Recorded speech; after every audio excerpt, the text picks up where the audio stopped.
Moving on to a thing that Barrett Courtney, our producer, turned me on to actually being a real thing that you possibly have on your PSN store currently. They changed a thing that has been a problem since the PSN store launched. The search is different in the store. It is now a normal keyboard. It's great. It's not on an abacus anymore. Yeah, you don't have to scroll letter by letter. So this just surprisingly rolled out.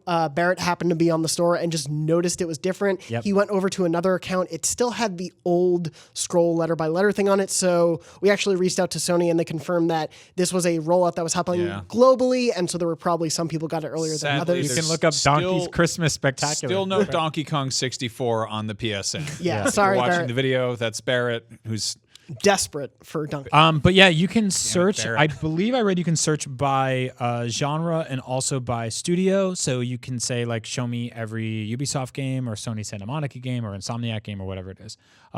It's great. That's so much better than what it used. My God, was it bad? And we complained about it on the show for decades. And it's better now, and so bravo. We do a lot of like bitching and moaning on the show when things aren't. We're like, oh, it's too hard. I don't know about you. I've hated the PSN store search function since the days of the PS1. It's really Me too. It's been a The PS1 store. Caldor. It is very thankful to see. Also, a note for people, this was sort of reported on last week for people who were in the 6.0 firmware beta were alleging that they had this change. PlayStation confirmed that this update is independent of any software updates that are happening, so you don't also surprise have 6.0 or are enrolled in a beta if you didn't sign up for one. That we still don't know fully about, but it's nice to see this change just come out of nowhere. It also makes me wonder what 6.0 will actually be, but the fact that they're addressing a thing that has been so long standing and has been a thing people have complained about for so long is really heartening to see. Yep. And I hope we see a few more changes like this going forward. I always wonder with changes like this if it's just one dude in the office who's like, hey, let's just change that this time. Yeah, okay. Yeah.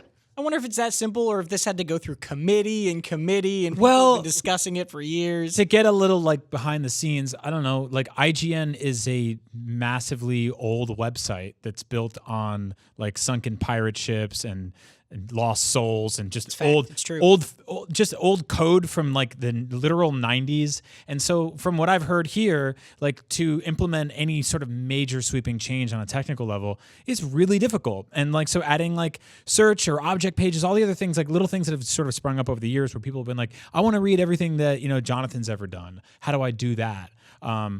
Google usually was our go-to. Yeah. It takes a while to get these things changed, and that's why it's easy for us on podcasts who have no idea how anything works, and I'm probably the dumbest person in this building when it comes to stuff like that. But we're constantly like, add, name changes and fix the search. And they're like, we'd love to. It's hard. Being glad built on an Angel Fire site makes it difficult, but we've made it work. We've made it work. Yeah.